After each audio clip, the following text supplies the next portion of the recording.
Hey everyone, it's Arshawn. Welcome to another edition of Journey to CEO. Dr. Ann should be joining me shortly. We're going to be talking about building a culture of change and really looking at change resistance within your company. So, what we're seeing today, particularly in the era that we're in right now with coronavirus and changing regulatory, it is a time for change, right? We necessarily need to change and evolve our companies as part of our mission and growth. So it's necessary that we put our eye on to change and think about how to change our companies. But what we often find and what we're finding in talking to others is there is sometimes a resistance to change. Some people are more adaptive to change than others, and some people are willing to change and adjust quickly. But many people within organizations don't like the thought of change. They, in fact, find change to be scary or off putting or difficult.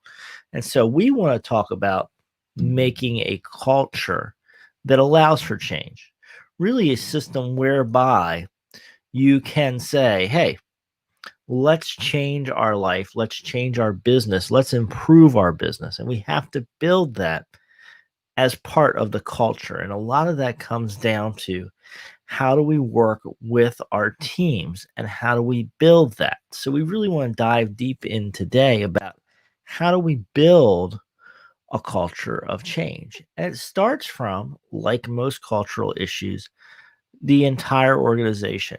You need to be very intentional about culture. And if you joined us for prior episodes of Journey to CEO, you've seen that we talk a lot about thinking about your culture and what your culture is. And if we're going to build the right culture, we have to be very intentional.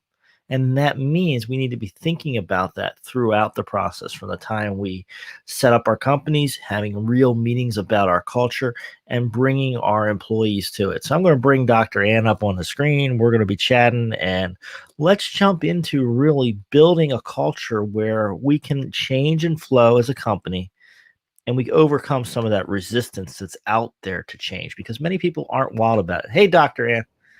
How we doing? Good to see you this morning. So just getting things rolling here. I think a lot of this starts at the top, as I was saying in the intro, but we need to be aware that there are people out there. Some people are more into change than others, right? Some people love it, and some people, they want a routine. They want to go back to the same thing every day. And we have to know that about the personality styles of the people we work with. And from there, we need to plan as leaders, right? We need to understand that we have different people we're leading, and we have to build our organizations around that idea of change. Well, and I think that this is such an important time because of coming out of the pandemic. If you've had challenges, a lot of times your workforce may actually be remote at this time.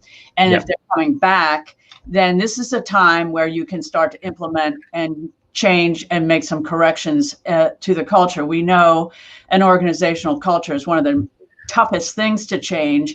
And once you've gotten patterns and routines in place and expectations and, sort of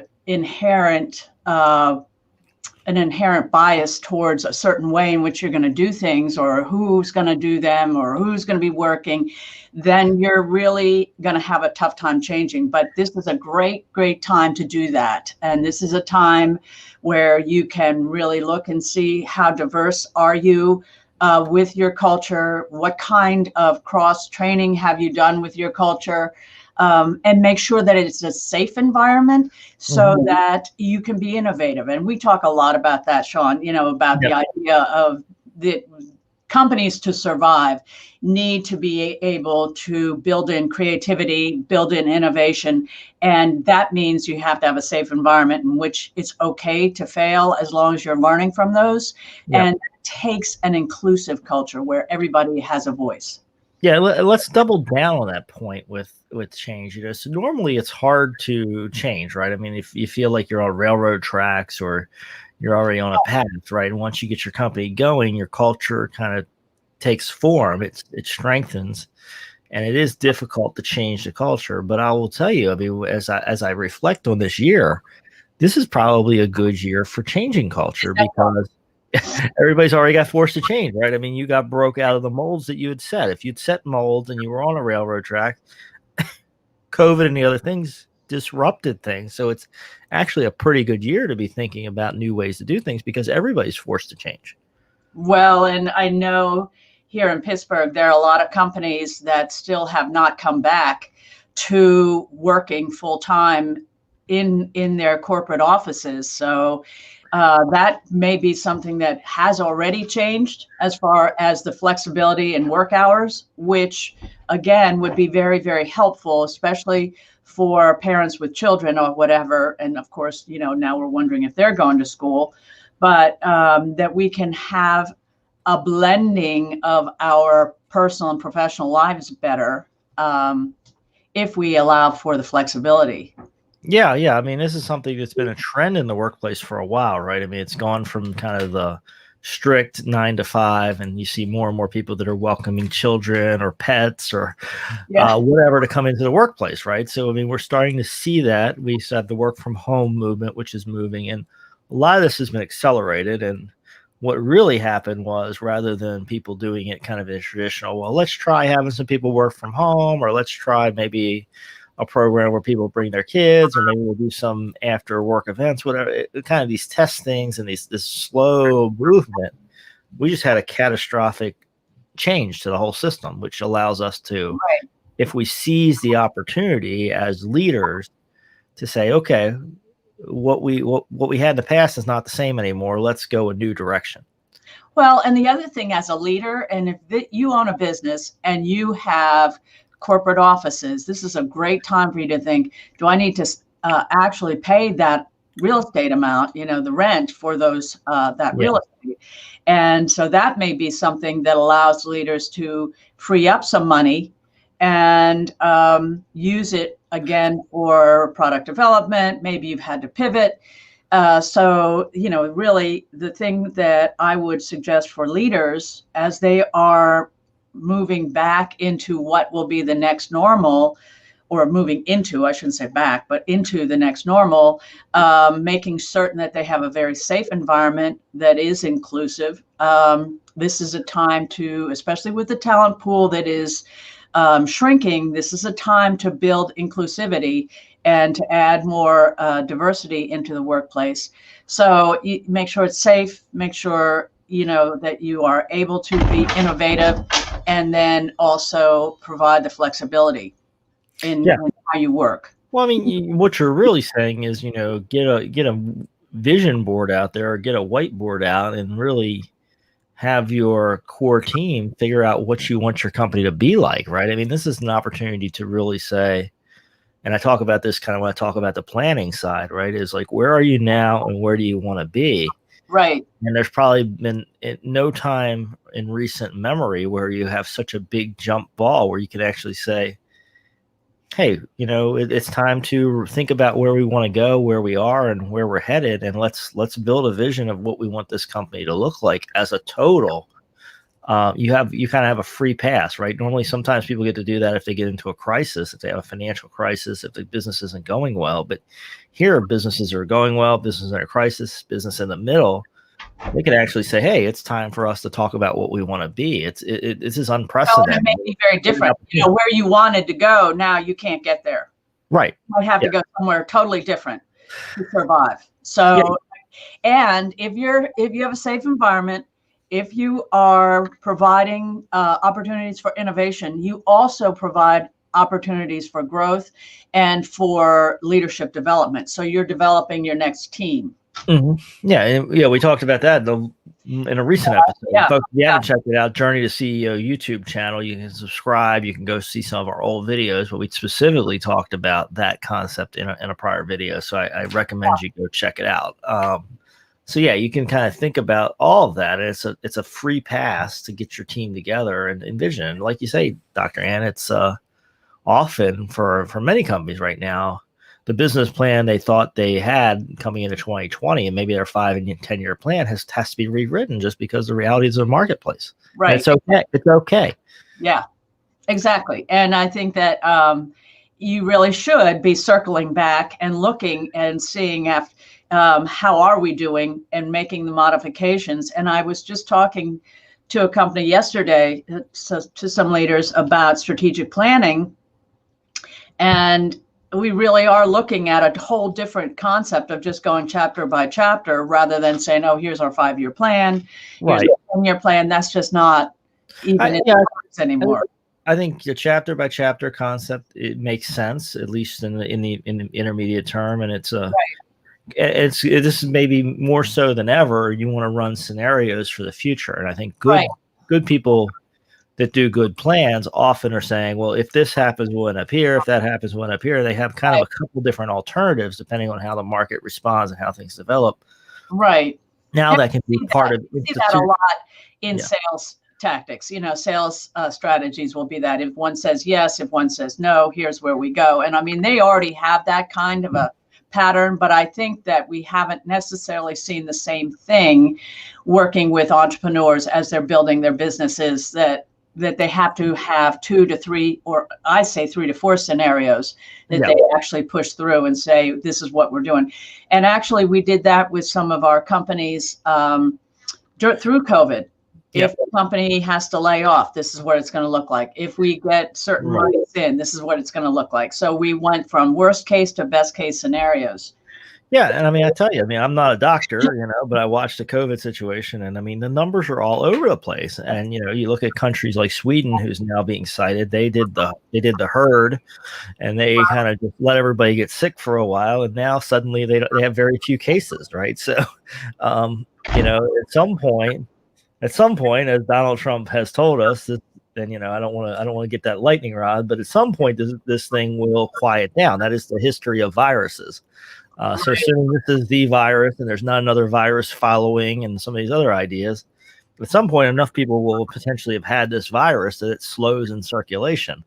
And that could be 3 months from now, that could be two years from now. So you got to plan on both scenarios, right? Or there could be a vaccine.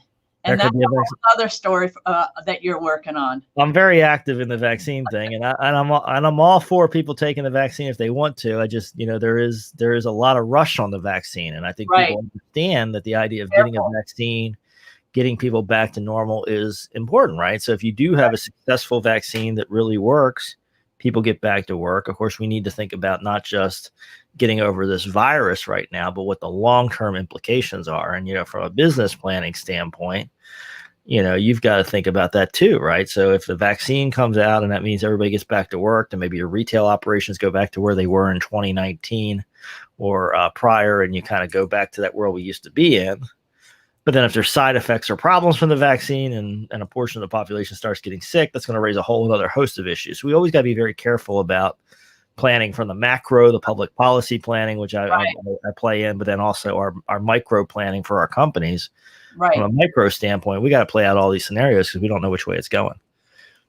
We don't. And that's a good example of an external factor that we have no control over, or very little control. Yeah, we can try to influence it. We can, if it's and I encourage people. I mean, that's one thing I do tell people. I mean, if it's important to you, especially personally, but if it's important to your business, this is more and more, we need to get involved in the political process. You need to go talk to your political leaders and say, hey, I don't like the way the PPP is working. I don't like the way this vaccine's coming down. I don't, start expressing your yes and no's. You put a mask mandate on people and now people aren't coming to my shop anymore. Right. And I understand what you're trying to accomplish, but there's a lot of data saying if you keep people 6 feet apart, you can minimize the spread without having to wear the mask. And then now we have cities and counties and states coming down with these mask mandates. And then the businesses are saying, well, nobody wants to come here.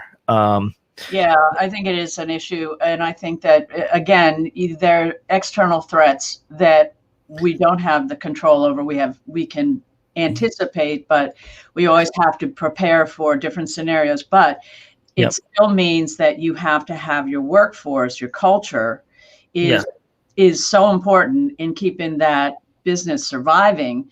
And therefore, it has to be understood that even though we have built a business that works in a certain way and has a certain productivity routine, it may have to change, and it probably will have to change.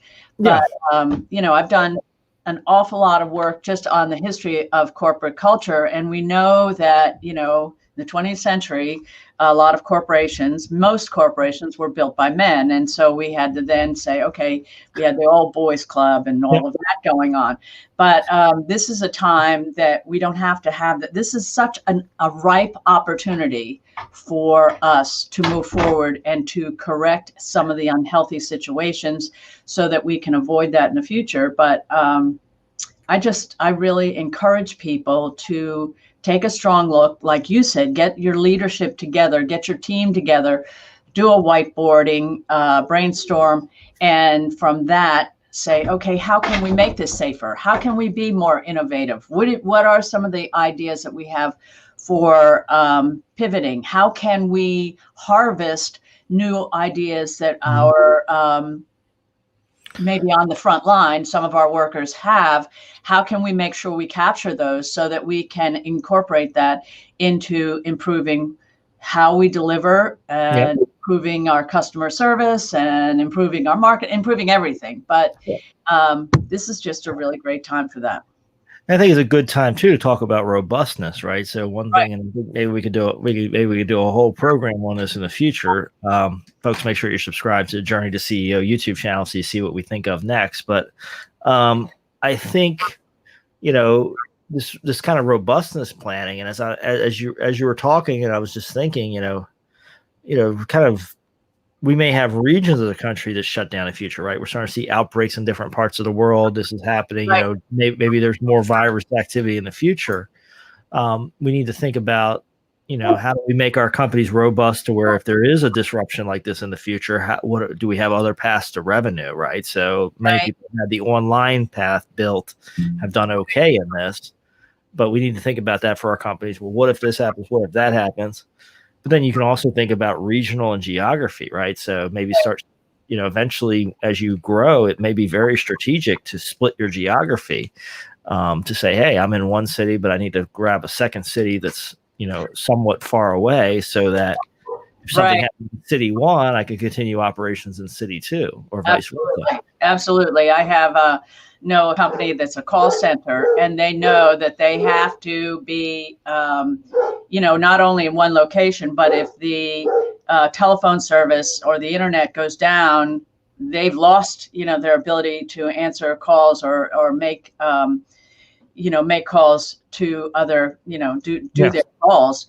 So now they have a different location that has a different telephone service, so they can send everything over. So they have incoming calls where they're, working for companies, or they're doing marketing for external calls. Those still can operate. So they've made sure to have a safety net, and that is, that's a whole different area than corporate culture. But and that takes us to another area of just, if your culture is not in one location, how do you build that identity? Yeah, I think it's important. I mean, we got to talk about what, we started this on thinking about culture and building a culture for change. And I think one of the changes many businesses may be embracing here is kind of this geographic remote working type thing is going to become more of it, and that more and more part of the business. And like you say, that means from a culture standpoint, we have to think about how to keep people cohesive over long distances. And so I think a growing challenge for many companies is going to be maintaining culture with the remote working, with fewer face-to-face meetings. That is a growing challenge. It is an extremely difficult, and it's extremely difficult at this time with COVID and the uncertainty of schooling and the variation in school schedules, that you could have one company with several different work schedules, because their kids are going to school this day, but not that day, or they're doing half days, or some remote. So it is really a very challenging time. And that's why, as far as scheduling is concerned, and that's why the flexibility, you really have to identify that this is the new norm. You're going to have a flexible work schedule, because if you do not, you are not going to have any workers. Exactly. you've got to embrace that, right? I mean, if the community you're in and the kids are not in physical school, you've got to work with the parents, or else you're going to have a very reduced workforce. Right. Exactly. And still, one other thing that this brings out with culture change is you've got to look at how you communicate with your culture. And that's a whole nother area, layer to put on top of scheduling and making certain that it is a safe environment, not physically safe, that they don't feel threatened coming to work, that, they know that they are protected, that they're not going to catch the COVID virus, but also that it is safe for them to express their points of view and not feel harassment or what have you. So that's where environment safety is sort of a very broad concept. Yeah, I think, it's important to kind of embrace that concept, right? So I think culture needs to become more front and center. We've talked about that and talked about the idea of kind of setting a culture, but I think it needs to be something that's really discussed. I mean, this is the word to use, and actually sit down and have live discussions about what is our culture, what is our values. Well, I'll tell you, the beauty of that is that makes decision making a lot easier. As it's been said many times, if a culture does not embrace what you're doing, if it does not buy into what you're doing, culture will eat strategy for lunch. It's something that's said all the time. It will absolutely sabotage your ability to change. So that's why you have to get buy-in, and you have to make sure, communicate, explain why you're doing what you're doing, how you're doing it, and where you want to go in the future, so that they can be a part of that decision making and they can embrace that. Otherwise, you're going to be doomed. It's just not going to work. Exactly. And so, sit down, have the discussions. And like I say, this is the jump ball. I mean, this is the time to embrace change. Right. And to say, hey, we are changing. Right. And so you can actually bring everybody in on a meeting. You've got a perfect excuse to do it this year, right? Because of everything changing. So let's talk about the next piece of it, which was kind of the thing we introed with, which is dealing with people that are resistant to change. You're going to have some percentage of people that are just going to say, hey, I didn't sign up for this. I signed up to commute to the office Monday through Friday, 8 to 5. And that's what I want to do. I don't want to be working on Zoom, and I want to go be at the office. And, they really don't want to change. They're just like, I signed up for something else. That's how I want my life to be. How do you work with employees like that, Dan? Yeah, that's your tough nut to crack, really, because it has to change. And I think that you, by establishing goals and explaining those goals, so that they understand why things have to change. Yeah, they just have to change, and it has to be understood that the business still has to be profitable, not just for the owners and the shareholders, but also for the employees as well. And it has to be something that the community buys into. And if it is survival, that's just the way you have to explain it and put it out there, that this is where we're going. Otherwise, the business would not survive. It can no longer work the way it has in the past. We're never going back there. And so I think that that's something that people, they just have to understand. And that's where communication comes in. And it becomes so important. I don't know what you're thinking. And aside from that, I mean, it is truly on the leaders to be able to persuade through communication that this is where we're going and this is why we're going. Exactly. I think too, and this becomes one of the challenges, right, with resetting your culture. Right. And we see the companies that get into this process. Usually you're making massive changes to your culture when you get in trouble. So you don't have a strong culture, your business model didn't work, you end up in a crisis, and then now you got to change your culture. But when you change the culture, by definition, some people aren't going to fit the new culture, right? So that's just going to be part of the reality too, is, if you have an organization of any size, and you get together and you get your best minds together and you decide what your new culture is, he's probably going to involve a lot more flexibility these days than it did in the past. It's probably going to involve a lot more of diversified leadership across the board. You may find people in your organizations just don't want to participate in the new culture, and you're going to have to make some hard decisions based on that. Well, and I think that sometimes if you can lean into what the talent is that this person brings to the table and celebrate that talent and show how that talent is still going to be used, that helps a great deal too. Because I think what the resistance to change is a fear of the unknown. And so if you can help them understand that this is still, that they still matter, that this is still something where they're going to be an integral part, then there is more of an openness. There's a trial, that they'll, okay, let me try this type of a thing. And I think that, again, if you have the situation as you're showing your authentic leadership style where you're humble about what you're doing and you're not just barking out orders, but listening to where they are as far as why they are resisting the change. What are they afraid of? What is it that they want to hold on to? So you can have those kind of conversations. I think that they'd be more willing to pivot as they need to pivot. Yeah, and I think there's some chance here of having a semi-democratic process, right? I mean, as democratic as a company can be. I mean, we're not a representative republic like our government or whatever, and people don't have votes, but you can have a process where a lot of people get input, and then you make a leadership decision based on a consensus or at least a popular viewpoint within the company. And then I think people will feel that's a lot more fairer than somebody just arbitrarily coming down one day and changing all the rules, right? If you have a consensus conversation.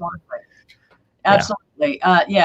Equity, fairness, equality, those are all key ingredients. And that is really what is expected with the millennials coming in and with the workforce, is that they want more and more people are expecting that they will have a voice. What we have to do is get more diversity around the, in the C-suite and around the tables, the leadership tables. But I think that will come as long as the leaders are open to hiring people with skill sets that may be a little different than what they have had in the past. And, the thing about leaders at this time, one of the key decisions that they have to make in hiring is making certain that they're not just hiring people like themselves. Yes. They make a point of hiring people who are different have different skill sets and different experiences than they have, so that they get a richer decision making. Let's double down on that point, because I think that's critical, right? I mean, there is a tendency, to hire people like you. You think, well, I've been successful, I did it this way, I want more people to do it this way. And what that ends up often meaning in organizations, if you do that, is you end up in lockstep, which can be very, very successful for a period of time. But then it often misses issues. It misses opportunities. It misses warning signs of problems. So the idea of having different skill sets, different visions, different ideas, even though that causes some internal discussion and debate, it really does open your organization to more awareness of what's going on around you. Yeah, otherwise you end up with blind spots.